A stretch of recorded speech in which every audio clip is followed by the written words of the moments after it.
Sega's 2026 sales table is out, and one number swallows the rest. Persona 5 Royal sits at 8.66 million lifetime. Every other Atlus game on the slide could stack on top of each other and barely catch up. Persona 6 is being built on the back of a 6-year-old re-release, and that should worry someone. There is also a Sonic number on this deck that no executive will say out loud, and we will get to it. First, the rest of the Atlus carnage.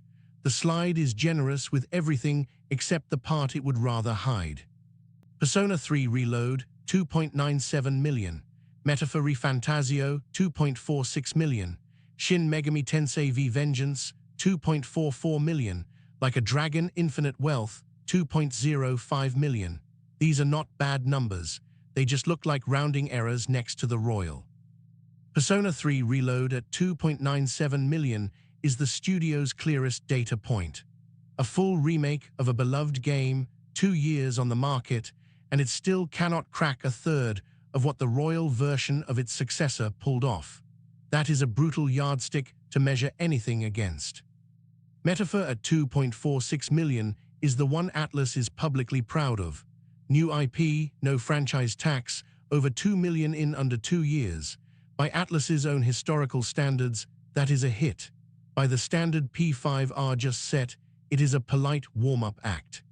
Shin Megami Tensei V Vengeance, scraping to 2.44 million, is the quiet story. Atlus's mainline mythology series, the one Persona spun off from, now sells like a Persona spin-off.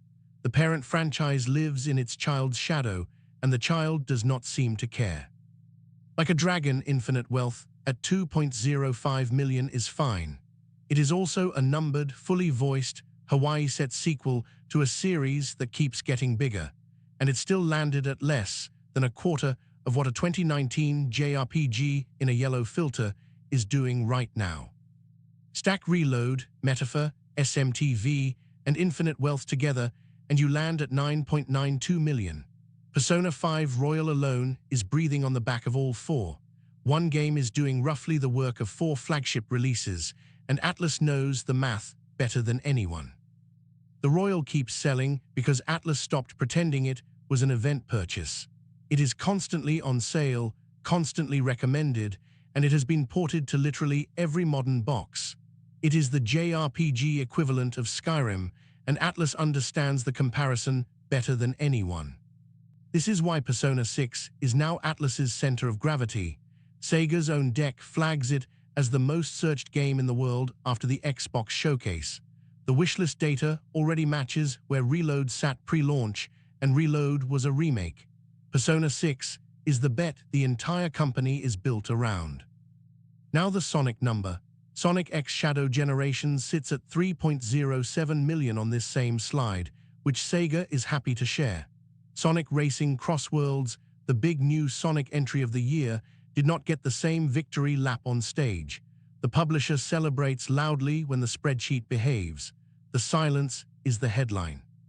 What you are looking at is a publisher with 1 generational hit, 2 respectable performers, and a kart racer it would rather you scroll past. Sega is not in trouble. Atlus is not in trouble. They are both just completely dependent on a 2019 game until the next Persona finally lands. There is a version of this where Atlus rides P5R for another 5 years and never quite tops it.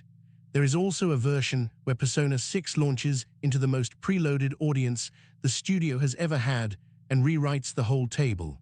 Either way, the slide we got this week is the last time P5R looks lonely at the top. That's your patch notes for today. Subscribe so you don't miss daily gaming news.